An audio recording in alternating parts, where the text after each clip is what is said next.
Dostum güzel.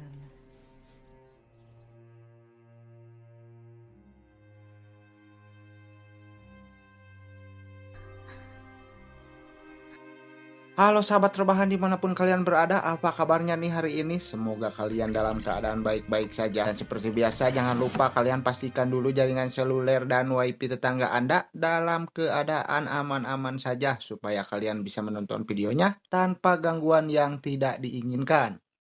Password wifi-nya apa? Di video kali ini saya akan membahas alur cerita sebuah film Afghanistan yang berjudul The Patian Stone. Film yang dirilis pada tahun 2012 ini mengisahkan tentang seorang wanita cantik yang bertahan hidup bersama suaminya yang lagi sakit parah di tengah konflik Perang Timur Tengah.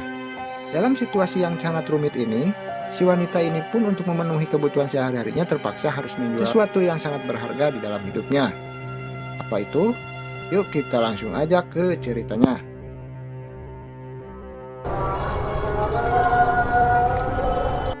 Di awal cerita kita diperlihatkan seorang wanita bernama Fatimah yang mana dia sedang merawat suaminya yang lagi sakit.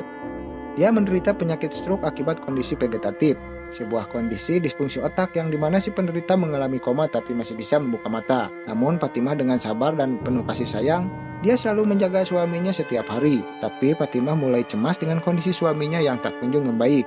Karena seorang tabib yang mengobati Hatim mengatakan bahwa Hatim akan sembuh dalam waktu 2 minggu. Namun sudah 16 hari kondisi Hatim tidak kunjung membaik.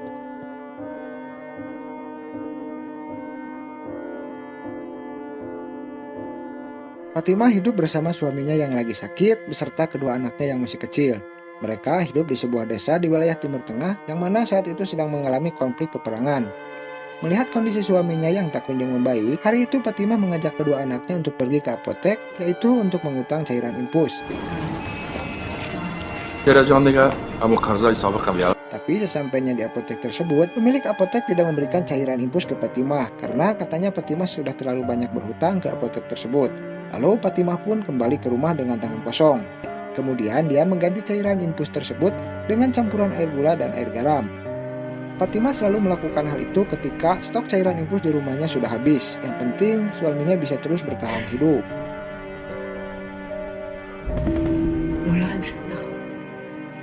Keesokan harinya Fatimah pergi ke rumah kontrakan bibinya. Dia berencana untuk meminjam uang ke bibinya karena hanya bibinya lah satu-satunya keluarga terdekat yang masih bisa diandalkan saat ini. Tapi sesampainya di sana ternyata bibinya sudah pindah kontrakan tanpa memberi kabar terdahulu ke Fatimah. Bibinya juga tidak meninggalkan pesan apapun untuk Fatimah kepada si pemilik kontrakan tersebut. Lalu Fatimah pun kembali ke rumah dengan tangan kosong lagi. Sesampainya di rumah, dia menceritakan hal tersebut kepada Hatim. Fatimah juga mengungkapkan kekecewaannya pada keluarga Hatim, yang mana dia pergi meninggalkan mereka padahal keluarga Hatim tahu kalau Hatim sedang sakit. Karena merasa sangat kesal, Fatimah berani menghina ibu mertuanya di hadapan suaminya. Karena hari sudah mulai gelap, Fatimah pun menyalakan lampu cempor atau penerangan di kamar anaknya. Fatimah merasa sangat sedih karena saat itu kedua anaknya merasa kehausan dan kelaparan. Tapi persediaan makanan dan air bersih di rumahnya sudah habis. Lalu mereka pun tertidur dengan perut kosong.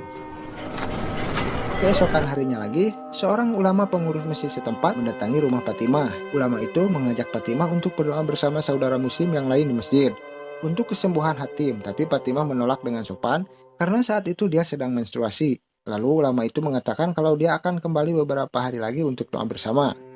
Di dalam rumah terlihat kedua anak Fatimah malah bermain di dekat ayahnya yang sedang sakit. Malahan anak yang satunya lagi malah bermain di atas tubuh ayahnya. Melihat itu Fatimah pun langsung marah dan menyuruh kedua anaknya kembali ke kamar mereka. Karena khawatir dengan kondisi Hatim, Fatimah langsung memeriksa bagian leher belakang Hatim, yang mana leher bagian belakang Hatim terluka akibat terkena peluru nyasar. Lalu sambil memegang leher Hatim, Fatimah pun melamun dan berkata-kata di dalam hatinya, kenapa Hatim masih bisa hidup dengan kondisi seperti itu? Padahal peluru tersebut masih bersarang di lehernya. Fatimah juga mengeluh kenapa suaminya yang sakit, tapi malah dirinya yang menderita. Tapi lamunan itu tidak bertahan lama, karena terganggu bertemu dengan suara ledakan bom yang tidak jauh dari rumahnya Fatimah. Lalu Fatimah pun kaget dan langsung membawa kedua anaknya ke sebuah ruang bawah tanah, dan ada beberapa tetangganya juga yang ikut berlindung di tempat itu. Setelah mengamankan kedua anaknya di ruang bawah tanah itu, Fatimah kembali ke rumah untuk memeriksa keadaan suaminya. Tengah gemuruh suara tembakan dan ledakan, Fatimah menyempatkan meneteskan obat mata agar mata Hatim terlindung dari debu. Setelah situasi sudah aman, lalu Fatimah pun kembali ke rumahnya menutupi jendela rumahnya yang hancur dengan plastik. Fatimah juga membersihkan kamar suaminya, serta Al-Quran milik suaminya yang kotor terkena debu. Setelah itu, Fatimah meminta izin kepada hakim untuk menjaga kedua anaknya di ruang bawah tanah. Tidak lama setelah Fatimah pergi, ada beberapa pria yang bersenjata masuk ke rumah Fatimah. Awalnya mereka menjarah barang-barang Hatim dan berniat membunuh Hatim yang sudah tidak berdaya. Tapi ketika mereka melihat Al-Quran di dekat Hatim, mereka mengurungkan niatnya dan menganggap kalau Hatim adalah seorang muslim yang baik. Setelah situasi aman suriaman, Fatimah dan para tetangganya bergegas keluar dari ruang bawah tanah itu. Tapi ketika Fatimah memeriksa keadaan suaminya, Fatimah terkejut melihat jam tangan dan cincin pernikahan dari suaminya sudah hilang. Tidak berselang lama terdengar suara teriakan dari tetangganya. Ketika Fatimah keluar memeriksanya, Fatimah terkejut karena Fatimah melihat beberapa tetangganya yang sudah tewas dibantai. Kemudian Fatimah bergegas kembali ke rumahnya dan berpamitan kepada suaminya.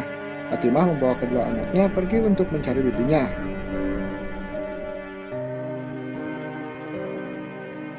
Singkat cerita, Fatimah mendatangi rumah kontrakan di mana bibinya tinggal sebelumnya. Kemudian Fatimah memaksa si pemilik kontrakan tersebut untuk memberikan alamat bibinya yang baru.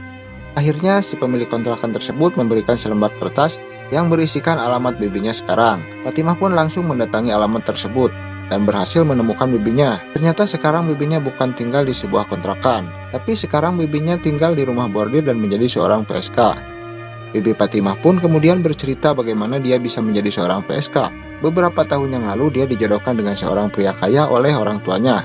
Tapi seiring berjalannya waktu, bibinya Fatimah divonis oleh dokter yaitu mandul. Oleh karena itu, suaminya meninggalkan dia di rumah orang tuanya dan dijadikan pembantu. Ketika ayah mertuanya mengetahui dia mandul, naasnya dia selalu diperkosa oleh ayah mertuanya setiap hari. Kemudian, karena dia muak, dia pun membunuh ayah mertuanya dan seolah-olah ayah mertuanya yang bunuh diri. Kemudian dia kabur dan memutuskan untuk menjadi PSK di rumah bordil, karena saat itu di rumah bordil adalah salah satu tempat yang aman dari kelompok bersenjata.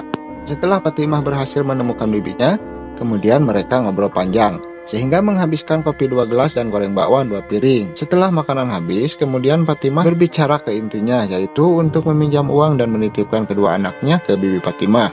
Setelah itu, Fatimah kembali ke rumah dan seperti biasa merawat dan menjaga suaminya.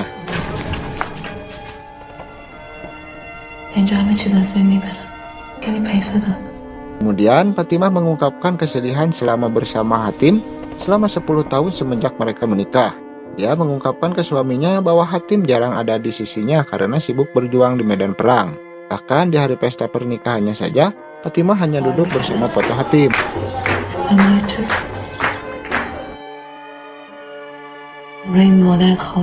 Keesokan harinya, Fatimah kembali mencurahkan isi hatinya pada Hatim. Tapi kali ini Fatimah menceritakan tentang ayahnya. Dari kecil Fatimah tumbuh bersama sosok ayah yang suka taruhan adu burung. Bahkan suatu saat karena kalah taruhan, ayahnya sampai merelakan kakaknya untuk membayar taruhan. Karena kesal dengan kelakuan ayahnya, Fatimah menjadikan burung milik ayahnya tersebut sebagai santapan kucing. Karena perbuatannya tersebut, akhirnya Fatimah diserahkan kepada Hatim yang jadi suaminya sekarang. Mengingat apa yang telah ayahnya perbuat kepada Fatimah, lalu Fatimah pun emosi dan berniat membunuh Hatim dengan melepas impulsnya.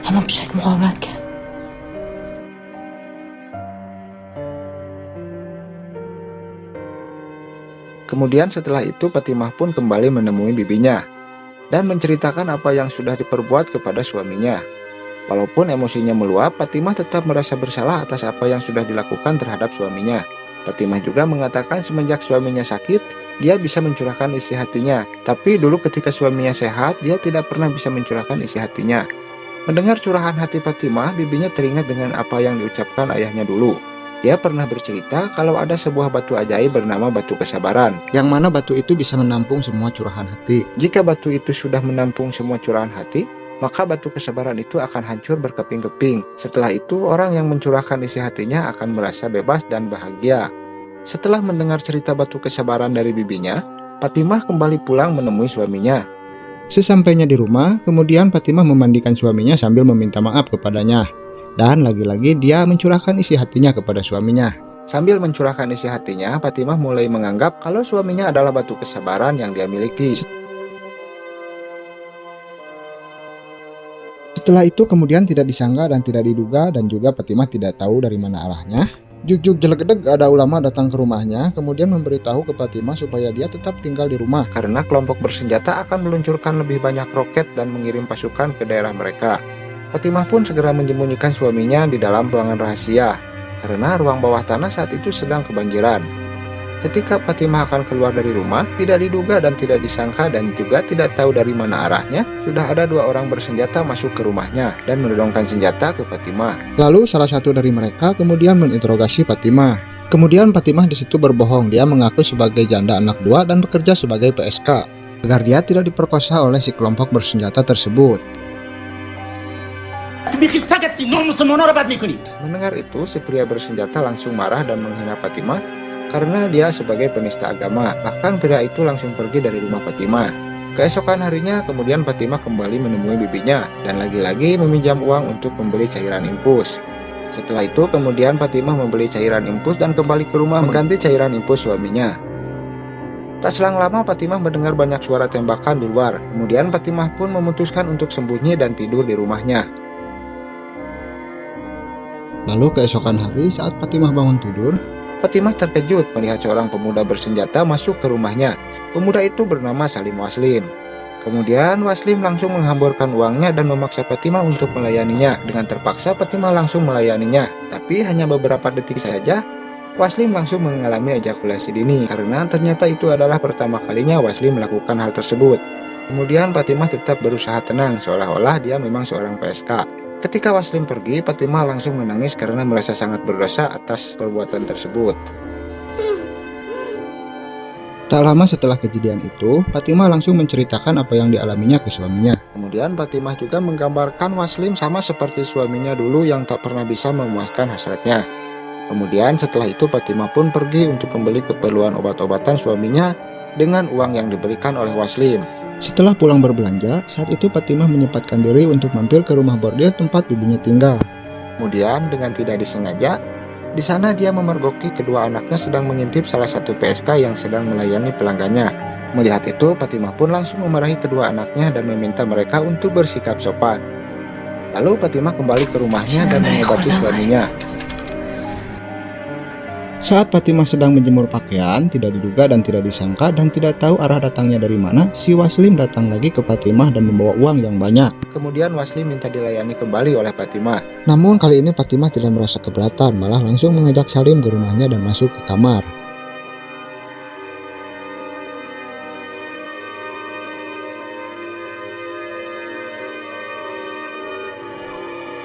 Setelah selesai melayani Waslim, kemudian Fatimah langsung menceritakannya ke suaminya. Kali ini Fatimah terlihat bahagia karena dia telah berhasil mengajari Waslim bagaimana menuduri wanita dengan cara yang baik dan benar. Fatimah merasa bahagia karena lewat Waslim lah hasratnya bisa terpenuhi karena Waslim saat itu mau menuruti semua kemauan Fatimah. Terbalik dengan suaminya yaitu Hatim yang selama ini tidak pernah memikirkan tentang kepuasan dirinya. Tapi seketika Fatimah langsung sadar dan menyesali perbuatannya. Kemudian dia langsung meminta maaf kepada suaminya. Keesokan harinya setelah Fatimah pulang dari rumah bibinya, sampai di rumah kemudian Fatimah melihat pagarnya yang rusak kini telah diperbaiki. Fatimah mengira suaminya telah sadar dan yang memperbaiki pagarnya itu adalah suaminya. Tapi setelah dilihat ternyata suaminya masih tetap terbaring seperti biasa. Kemudian tak lama datanglah si Waslim dan memberitahu kepada Fatimah bahwa dialah yang telah memperbaiki pagar tersebut. Kemudian sebagai imbalannya lagi-lagi Waslim meminta Fatimah untuk melayaninya kembali. Tapi kali ini Fatimah menolak ajakan Salim dengan alasan karena dia saat ini sedang datang bulan. Namun Fatimah mengajak ke rumahnya hanya untuk mengobrol saja. Tak lama setelah itu mereka pun masuk ke dalam rumah. Di sana terlihat Fatimah dan Waslim sedang mengobrol. Tapi entah apa yang mau dilakukan Fatimah terhadap Waslim karena Fatimah terlihat sedang membuka baju Waslim. Tapi Fatimah terlihat terkejut karena di sekitaran tubuh Waslim terdapat banyak luka. Kemudian Waslim pun menceritakan tentang luka di tubuhnya itu. Luka-luka tersebut didapatkan dari salah satu komandan yang dulu pernah masuk ke rumah Fatimah dan menginterogasi Fatimah. Ternyata Waslim itu dulunya adalah seorang anak yatim piatu. Kemudian komandan itu menemukan Waslim di jalanan dan menyiksa Waslim, kemudian dipaksa untuk ikut berperang. Beberapa hari kemudian Fatimah menemukan bingkisan di depan rumahnya. Isi bingkisan tersebut ternyata buah-buahan dan kalung emas. Ternyata bingkisan itu adalah hadiah dari Waslim. Melihat itu tentunya Fatimah sangat senang dan membuat hati Fatimah sangat berbunga-bunga. Fatimah tahu bahwa Waslim akan segera datang ke rumahnya. Lalu dia segera mendekati cermin, kemudian memakai baju bagus merias wajahnya dan memakai kalung hadiah pemberian dari Waslim. Kemudian sambil menunggu Waslim datang, Fatimah menceritakan sebuah kisah rahasia kepada suaminya. Fatimah menceritakan bahwa selama ini suaminya itu mandul. Bahkan kedua anak yang sudah dibesarkan oleh Fatimah itu bukan anak dari suaminya yaitu Hatim. Tapi kedua anak tersebut adalah hasil hubungan dengan laki-laki lain. Hal itu Fatimah anggap semua berawal dari ibu mertuanya yaitu Ibu Hatim. Dulu ibunya Hatim tahu kalau Hatim itu mandul. Kemudian dia tidak terima, malah menuduh Fatimah lah yang mandul. Kemudian ibunya Hatim tidak terima, bahkan dia berencana untuk menikahkan Hatim ke wanita lain. Mendengar rencana ibunya Hatim seperti itu, kemudian Fatimah pun merasa bingung. Lalu dia mencurahkan isi hatinya ke bibinya. Dari situ bibinya Fatimah memberikan solusi ke ibunya Hatim dengan cara dia membawa germonya ke ibunya Hatim. Kemudian bibinya Fatimah menyebutkan bahwa germo tersebut adalah seorang tabib yang bisa menyembuhkan kemandulan. Kemudian setelah itu tanpa sepengetahuan ibu Hatim dan suaminya, Fatimah dibawa oleh germo itu, yaitu untuk ditiduri oleh pria lain. Hingga pada akhirnya Fatimah hamil anak ke-1. Begitupun seterusnya sampai Fatimah mempunyai anak yang kedua. Dan dengan bodohnya ibu Hatim, dia malah menyanjung si germo tersebut. Bahkan saat itu si germo tersebut disebut sebagai orang utusan Tuhan yang telah membawa mujizat bagi keluarganya. Setelah mendengar semua curahan isi hati Fatimah, tidak tahu ada keajaiban dari mana, kemudian Hatim pun langsung terbangun dari sakitnya. Kemudian dia marah dan mencekik Fatimah karena dia anggap selama ini Fatimah telah mengkhianati dirinya. Sambil mencekik Fatimah, Hatim pun mengutuk perbuatan Fatimah dan kebohongannya. Ketika cekikan Hatim semakin kuat, Fatimah pun langsung mengambil sebilah pisau yang disembunyikan di bawah bantal. Tidak lama setelah itu Fatimah pun langsung menusuk Hatim dengan sebilah pisaunya. Kemudian Hatim pun tewas.